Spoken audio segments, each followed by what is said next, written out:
Well, it's good to have everybody join us. Welcome to Conversations with Mary Ann, and we are reaching you live from Lagos, Nigeria. It is the economic capital of the country, and of course, as usual, we talk about the big stories coming out from Africa.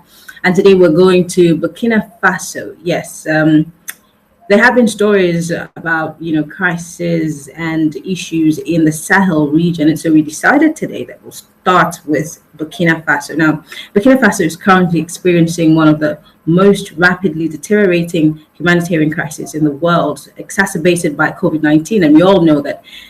From every part of the world, we're all experiencing the sting of this pandemic, a pandemic that nobody has ever seen, a strain that is developing and multiplying itself, and it seems like it's not going anywhere anytime soon. But thank goodness there has been some vaccines out there, although there's also some gleam understanding that like Africa in general might not be having access to these vaccines anytime soon. But that's not what we're talking about today. In April 2020, the number of internally displaced persons in Burkina Faso was almost 848,000. That's 84% of whom are women and children. And we also know that in every conflict, in every war, in different parts of the world, women and children are always mostly the victims. I mean, we talked about the Congo the other day, and children were the focal point where they were forced into slavery and illegal mining. And so this is where we're going to focus our attention on today's conversation.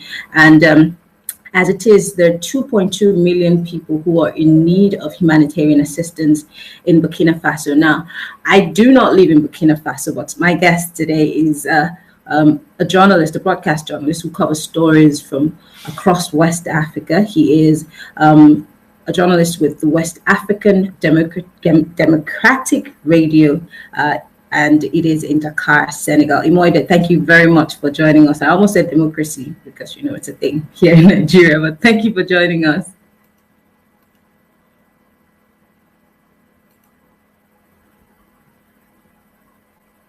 Oh, my goodness, I couldn't hear you, but I'm sure you said something. Can you say that again?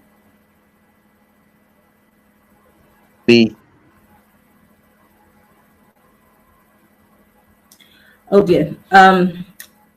Well, Imor, I'm going to start, but I gave some statistics about what Burkina Faso is experiencing right now. Let's start with the fact that the major problem that Burkina Faso is experiencing is an ethnic and religious crisis, which has become a full, crisis, more like something that we have here in the northeast of Nigeria, where we're fighting Boko Haram. Walk us through what's happening there, and how did it start, if you have any idea? Thank you very much for having me on your show, Marianne. And first of all, Burkina Faso is a landlocked country. They were never known to have insurgency or issues, relating to insecurity. Not until 2019, when we saw the ISWAP coming in from the southern part of Niger Republic. Remember, I mentioned that Burkina Faso is a landlocked country surrounded by countries, and so the crisis in Mali actually is trickling down to the northern part of Burkina Faso. And so this started around 2019, and it started like the regular raiding, like what we see in Nigeria. Bandits will come in, raid a village and then move away with goods and stuff like that. So it started like that until major insurgencies started happening, and then ISWAP, Al Qaeda, all laying claims to that. So that has really troubled the landlocked country. But again, we have seen President Christian Macabori making frantic effort to fight back the insurgency. As a matter of fact, as bad as the insurgency was, it stopped a large of the population from participating in last month's election, November's election, But again, he was able to gain more than 60% of the vote because of the trust the people had in him, and the fact that he also rode on the campaign of ensuring to push back the insurgency in the northern part of the country. So before now, I mean, when you mention countries with such issues, Burkina Faso was out of it. Lately we've seen, Al-Qaeda link ISWAP or a faction of Boko Haram, all trying to have a place in, the Sahel region, from Nigeria down to Burkina Faso to Mali, and then to part of Mauritania, and Guinea. They're all there. So it's a fight to gain dominance in these areas, and that is why we've seen the northern part, not all part of Burkina Faso, but just, of course, just like what we're going through in the northern part of Nigeria. So the northern part of Burkina Faso is actually where all of this insurgencies is taking place. So it's quite unfortunate that this is happening now. And we're hoping that with the incumbent winning on the platform, on the campaign of pushing back insurgency, we may see Burkina Faso going back to how we used to know Burkina Faso, a peaceful, country in the Sahel region.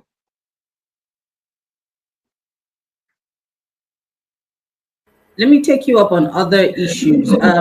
President Kabore, just as you mentioned, had promised in 2020 that he'd bring together the nation. He was going to bring the warring factions to a level playing field of sorts, so there could be a reconciliation because of the ethnic and religious tensions that were going on. And he said he was going to do this in his second tenure, which is actually now. So I'm wondering, has he done anything in that regard? And has it yielded? I mean, you have also mentioned that he's trying really hard, but has it yielded any form of positivity? Is there a reduction, or is it getting worse? Don't also forget that Boko Haram, the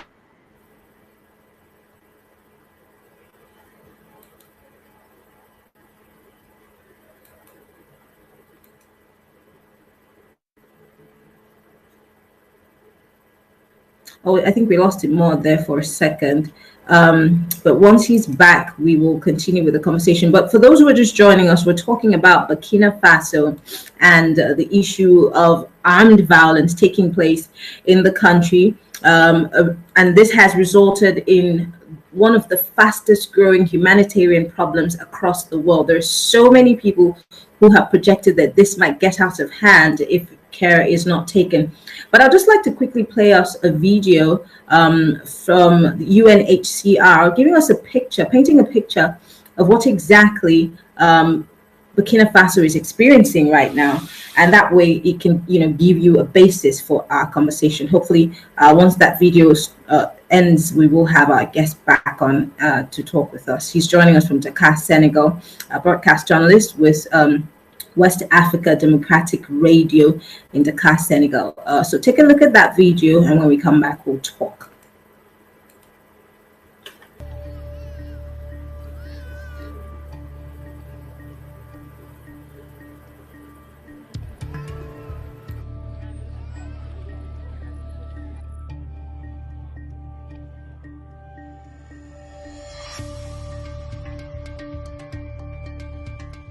Tum diyo ya ba biye min taman ne Allah ban kan ya tun ko baal ma diru wo de kar kiye kar ban tin ne ti ha ban ti mo ba ko bi diye bi to la biya yer kam man ki se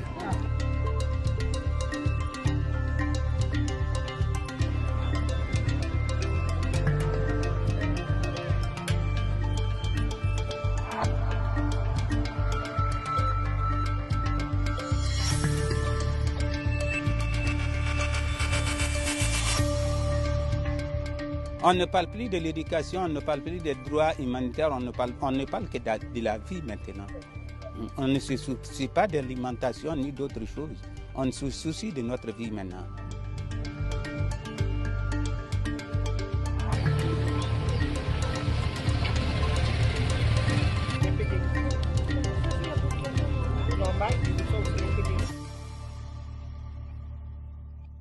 Well, that video is courtesy of UNHCR telling us or giving us a brief idea or background into what's happening in Burkina Faso. My guest, Imor, is back. Apparently, he dropped off the internet, but he's back here. Now, Imor, that video, courtesy of the UNHCR, paints a picture of the humanitarian crisis that Burkina Faso is experiencing. And this is detailed for, other countries in the Sahel, but Burkina Faso's own somewhat has become the worst ever.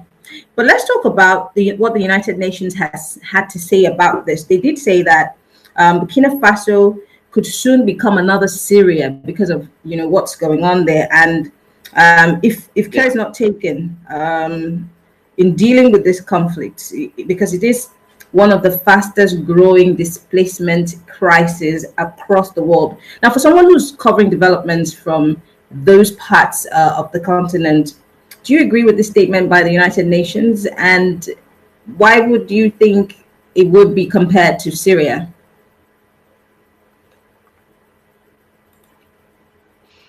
It's a worrisome report from the UN there, and it's frightening to see the figures spike. Women and children getting affected by this crisis. And like you mentioned earlier, I also know that Kabore has been trying to make peace with the warring faction or the opposition led by Komboigo, and we're hoping that as this second tenure of his takes off, we may see him trying to resolve, because if he can't resolve what he has with the opposition or people in the northern region of the country, the crisis will continue and may even escalate, or may even be worse than the crisis in Syria. So it's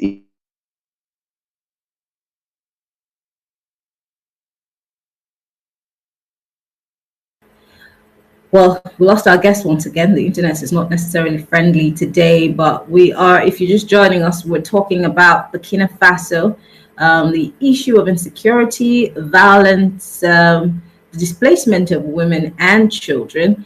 And of course, don't forget, not just the violence, they are facing an issue of food and water scarcity. Amidst the fight against a pandemic such as COVID-19, they are fighting on all fronts. And as I just noted, the United Nations has warned that Burkina Faso, if care is not taken, might just turn out to become another Syria. Now, if you're watching us, Facebook, Twitter, join the conversation. If you have questions, you have comments, my guest, Imor Edet, is a broadcast journalist with West Africa Democratic Radio, and he broadcasts from Senegal, Dakar, Senegal, and he covers stories from across West Africa. He's been looking closely at what's happening in the Sahel region. And so we decided today that we're going to talk about Burkina Faso and all that's going on in the country. And so we're wondering, how can Burkina Faso's situation be dealt with? Because it looks like the whole of the Sahel region is experiencing almost the same thing, ethnic and religious crisis, mostly jihadist.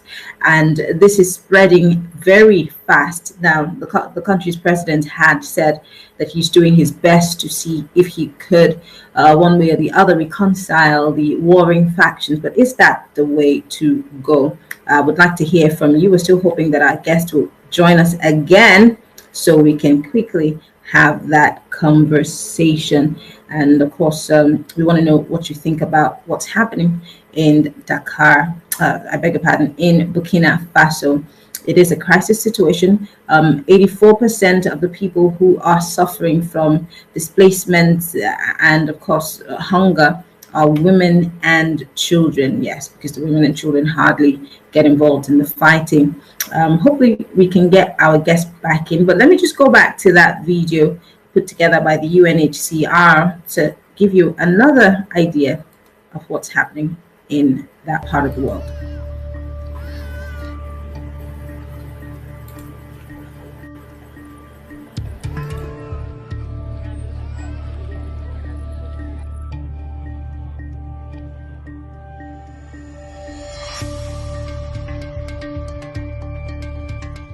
Tum dio ya ba ye min taman ne Allah ban kan ya Tunko Bad man, dear would get car here. But you name of Tingham, but you about probably dear, it's all a beer, your command.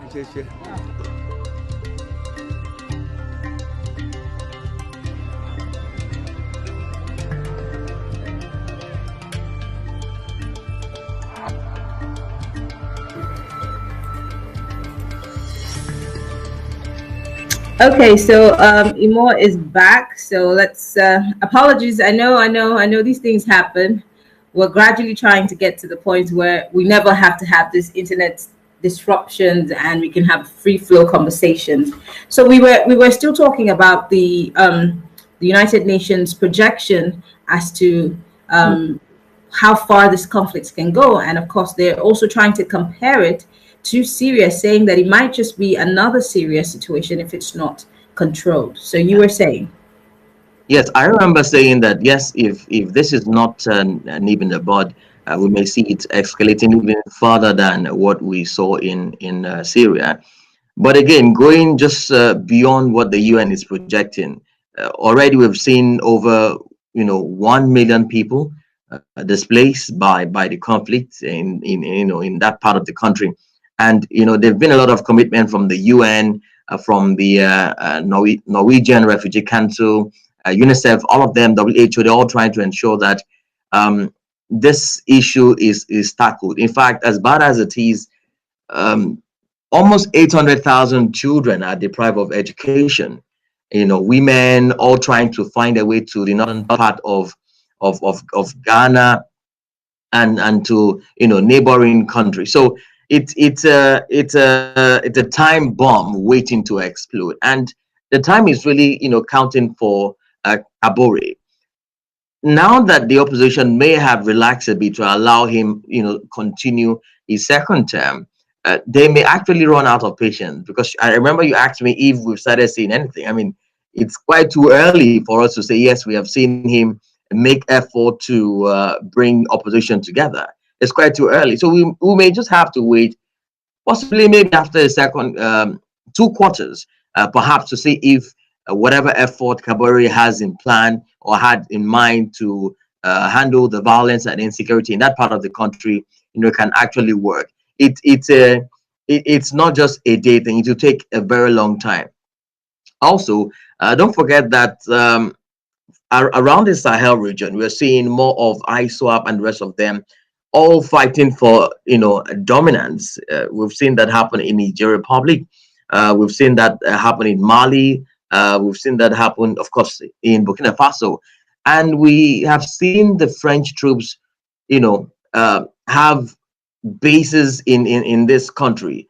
So it's a time bomb, like I said, and we're only waiting to see what Kabore is going to pull out of his sleeve to ensure that the warring factions, and the rest of them, can align with his vision, and then we see a peaceful Burkina Faso. But we're worried, and the projection of the UN, Norwegian Council, and the rest of them may actually go worse than what we're seeing in Syria. Okay, I mean, when you went off, I was just telling the audience that Burkina Faso seems to be fighting on all fronts. We're talking about a food crisis, water crisis. Yeah. We're talking about a pandemic that you cannot get rid of or you cannot control if you do not have access to potable water. Also, they're having to deal with, militants, and then there's some projection of famine, in the radar. It seems to be like their plate is literally full for a country that is not necessarily like South Africa or Nigeria in terms of financing and the rest of it. So I'm wondering, how is this being managed? I'm talking about in terms of water, in terms of healthcare. You cannot have proper healthcare if you also don't have access to water. So how is all of this being managed by the governments and all of the people who work with them? Well, they have been enjoying support from international partners, international agencies, WHO, Medecins Sans Frontieres, the Red Cross, and the rest of them. So some time ago I spoke with somebody from Doctors Without Border, and yes, the situation there is not too pleasing. Let me put it that way.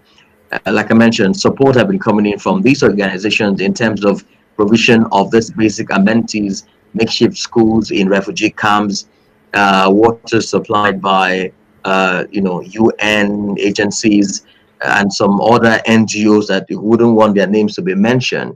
So it's a dicey issue in that part of the country. But again, we have seen effort by Kabori to ensure that basic infrastructures. Yeah, I mean, if you list countries, with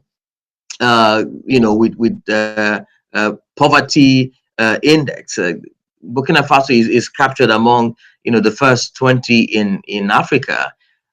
Coupled with this crisis, coupled with the famine and COVID-19, like you mentioned, they are having their plate full at this point. So most of the support have been coming in from the agency. Now, this is not to say that the government of Burkina Faso is not doing anything to take care of this issue.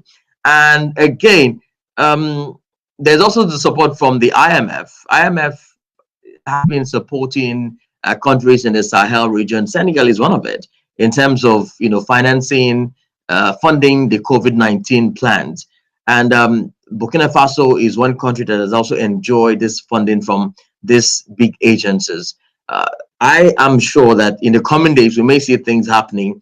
We're ruling out the first tenure of President Kabore. We haven't really seen much. Of course, the last 2 years has been plagued, by insurgency. We're hoping that in this first year, second, and possibly before the third, there may be some key changes, not just in the people who he's working with, but the fact that the opposition aligning with his vision, aligning with him, and to ensure that the northern part of the country, which is plagued by this insecurity, is really taken care of. Right now, the challenges is making peace with the opposition, and once that is done, now they can now start looking at how can we take care of the issues in the northern part of the country. How can we push back the insurgencies that have dropped in from Mali and other part of the Sahel? So it's a big one for him.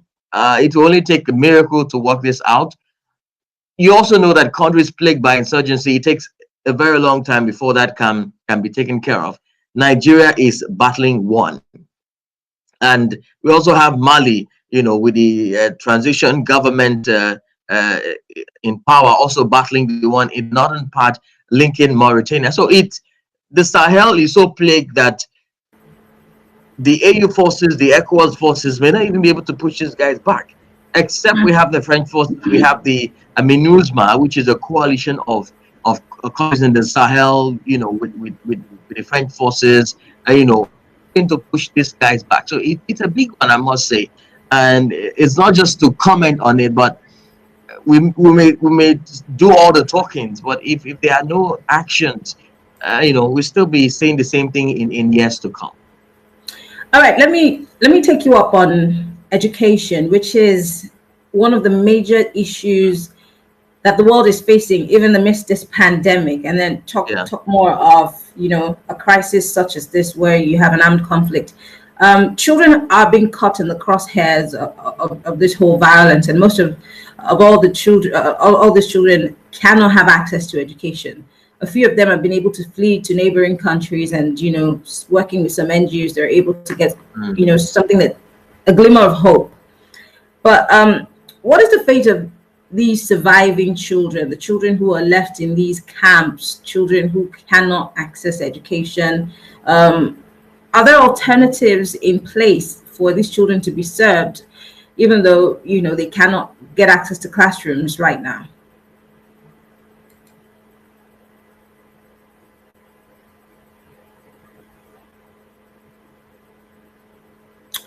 Imo, can you hear me? Oh dear. I think we lost him for a second there. He will come back, but of course we're still talking about the issue in Burkina Faso, and I have a very interesting question here by Dr. Snoop Falagus, and she's asking for comments on Thomas Sankara. I'm hoping that when Imo is back, we will probably talk about him briefly. Thank you everybody who's joined us so far. Thank you very much. Heavenly Dew, joining us from Dallas, Texas. Thank you to Anonymous, Dr. Anonymous from Oro Valley, and of course Norbert Gilbert. Thank you all for being part of the conversation. Imo is back. Imo, sorry we lost you for a second there. Yeah. Sorry about that. Yeah, so I was saying, you were talking about education, and most of, like mentioned, I mean, they have been cut off from the system. A lot of them have been home for a very long time due to COVID-19 lockdown and some of the other restrictive measures, put in place by the Burkina government. But as it is, for those that are, facing in the front line, those that are affected by this crisis, nothing really much can be said. I mean, over 800,000 children out of school in that part of the country, both boys and girls. So I remember you mentioned makeshift education. Yes, they may be getting something of such courtesy of NGOs that are working around that region. But I tell you, it may get very bad if these refugees in their own, displaced people are not returned back home and reintegrated properly. As it is now, I can tell you clearly that they are at border point of these countries where UN agencies have set up refugee camps to take them in. So not much can be said about them getting education as it stands. But again, like I said, the earlier the better for the Burkina. If this crisis isn't resolved in time, we may see the figures going over 1 million to 2 as it stands. But I must say that it's not a pleasant period for those in that northern part of the country. For education, is a complete write-off. Now that countries in the Sahel are even enforcing the COVID-19 lockdown due to the resurgence of a second wave, you can imagine what will happen to this displaced children and women. So for now, nothing really much may happen in that part. My final question before we talk about the way forward. We did mention over and over during this conversation that the Sahel region seems to be experiencing almost similar cases, and it just makes me really wonder what's responsible for this. If it is bad governance, is this the result of bad governance? Is it a product of lack of political will to deal with these issues when they started? Because of course this is more like the middle, or if not the peak of the crisis. What exactly is responsible for this, aside from the natural issues of food crisis, famine in the radar? Oh my goodness, I think we lost Imo.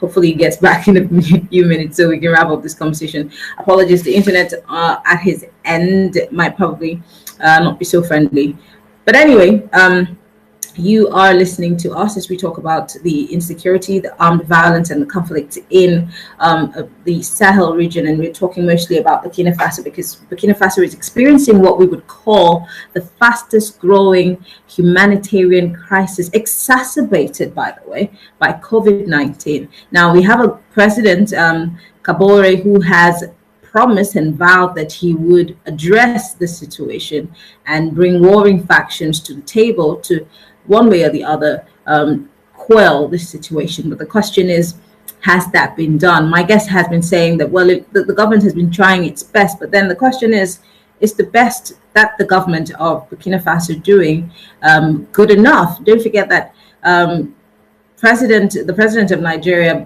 President Muhammadu Buhari, who sits on ECOWAS, has been visiting countries like the Gambia, which we spoke about a couple of days ago, also visited countries like Burkina Faso, and has talked with the government. But my guest did also mention that the forces that we have, whether it's AU or ECOWAS, might be outnumbered or might be overly stretched, dealing with the crisis in the Sahel region. And let's not forget that Nigeria is having its fair share of, insurgents, Mali, Niger. I mean, it's an unending issue. And the question is, what is the way forward? How do we get ourselves out of this? Because, you know, we're also dealing with a pandemic that nobody knows how to cure. So the best that the world has come up with is a vaccination of sorts. And don't forget, Africa is somewhat ruled out of that plan for now, because there have been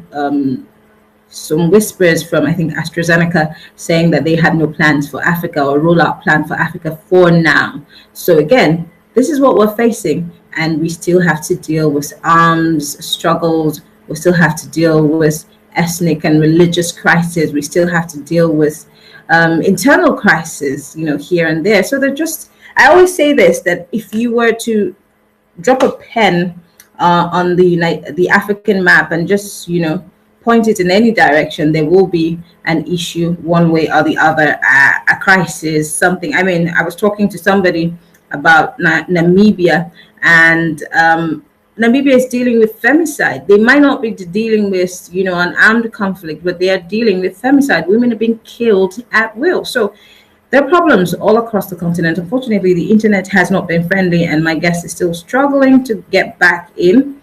Hopefully, if he does, we will just wrap up this conversation because we're almost out of time.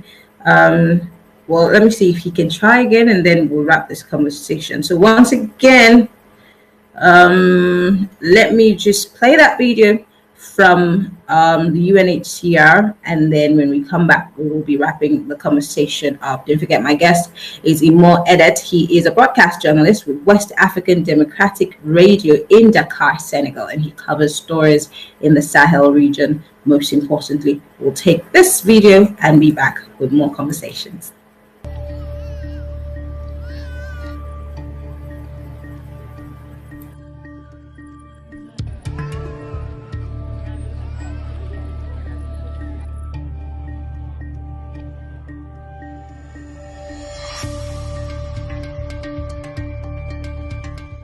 Tum dio ya ba biye min taman ne Allah bankan ya tun ko baal ma diru wo de kar kiye kar ban tin ne ni tin ha ban tin mo ba kwa bi die bi to ala biya yel kam man ke se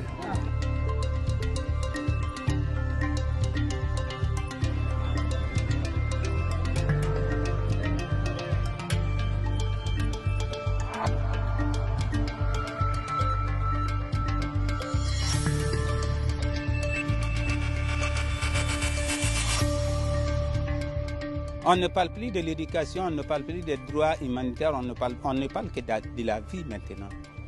On ne se soucie pas de l'alimentation ni d'autres choses. On se soucie de notre vie maintenant.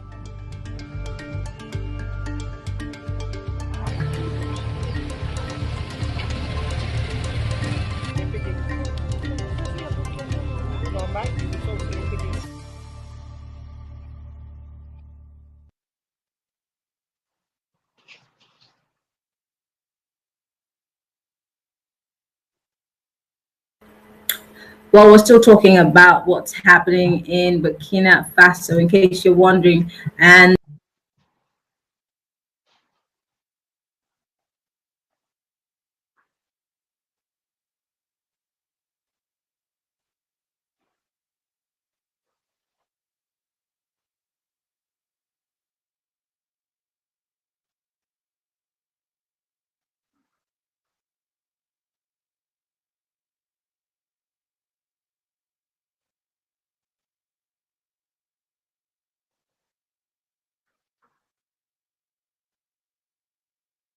if our forces are overstretched, then how do we deal with this? Do we need to call the international community to join us in this fight?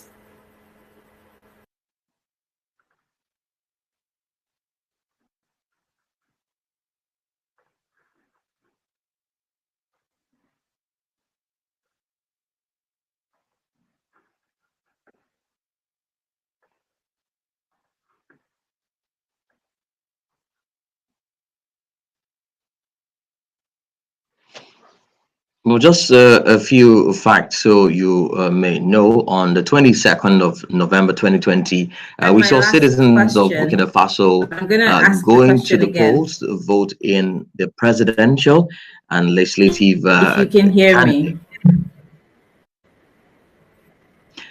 I can hear you now.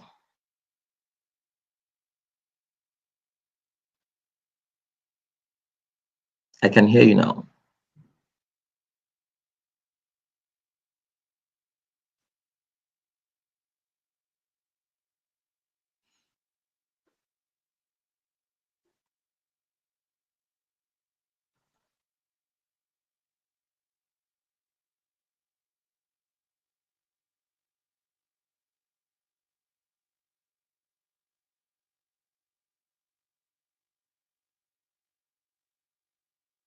Well, just for the record, so the conflict ravaged country was once a peaceful, and IDPs soared well over 87,000 in January 2019 when this crisis started, to about 1.5, a little above 1 million as of November 2020. So we've also seen 3.2 million people face food crisis, with 1.8 million presumed to be in an emergency phase, just like Mary Ann did mention, and 300 of them are in catastrophe phases. That's according to the UN. So, so far, donors have provided well over 55% of funding needed to cover the basic humanitarian needs in Burkina Faso as of 2020. So now it's now left to President Christian Marc Kabore to revive whatever policy manifestos which he came up with during the electioneering campaign or electioneering period to implement these things.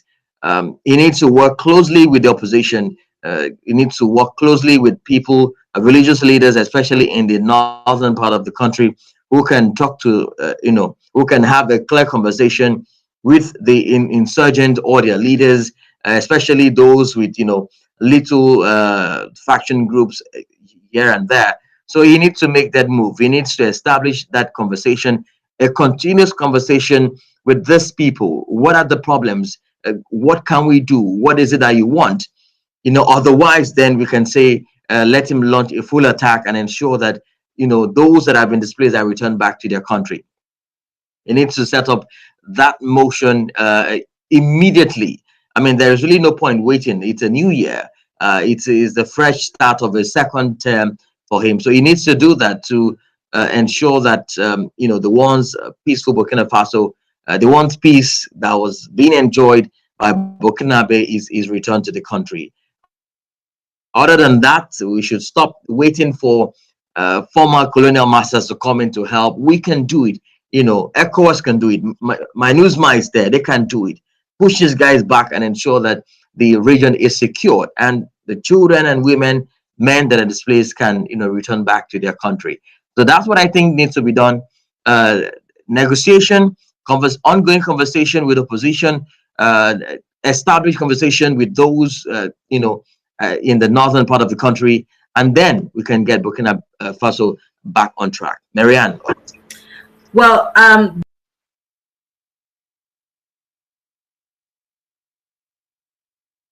one of the comments made here, Jussie May says, a friend of mine is stuck in Burkina Faso. Thank you for this broadcast. And this is from a lady in the United States. Says that when you say stuck, meaning the person, quite an unfortunate time for him to be stuck in Burkina Faso. I hope he's not, he or she is not from, is not stuck in the northern part of that country. Otherwise, he may just choose to stay in Ouagadougou, where it's relatively safe. Well, almost all the time, the capital is always the safest place to stay. But I want to thank you so much, Imo, for speaking with us, even though the internet has not been very friendly to us today. But for those who are watching, Imo Edet is a broadcast journalist, and he works with West Africa Democratic Radio in Dakar, Senegal. I just put up a flyer from their radio station, so you can Google him, you can follow him on Twitter and on Instagram. You can find him on LinkedIn. He's an amazing broadcast journalist. He covers all the stories across the West African region. Thank you once again, Imo, for being part of this conversation. I really thank you, Marianne, for having me. Apologies for the internet. It's been back and forth, and that's the problem with Africa. Until we can get it right, We will continue battling with little things like internet. Yeah. But I'm sure in the coming days, it will be better. Thank you for having me. I appreciate it. It will be better. Thank you so much, Imor, for joining us. And everybody who was part of the conversation, whether you watched us on Facebook, on Twitter, you watched us live as we streamed on YouTube. We appreciate you for being part of this conversation. We'll keep giving you up-to-date information as to what's happening across Africa, especially the underreported issues. Once again, I am Mary Ann Okon, and you can go on Twitter, on Facebook, or on YouTube, repost this video. Let somebody who's out there that does not know what's happening in Burkina Faso get an insight to what the people are experiencing. And of course, let conversations around how these issues can be handled continue. Have a lovely day. I'll see you soon when we'll talk about more stories coming from Africa. Have a good afternoon.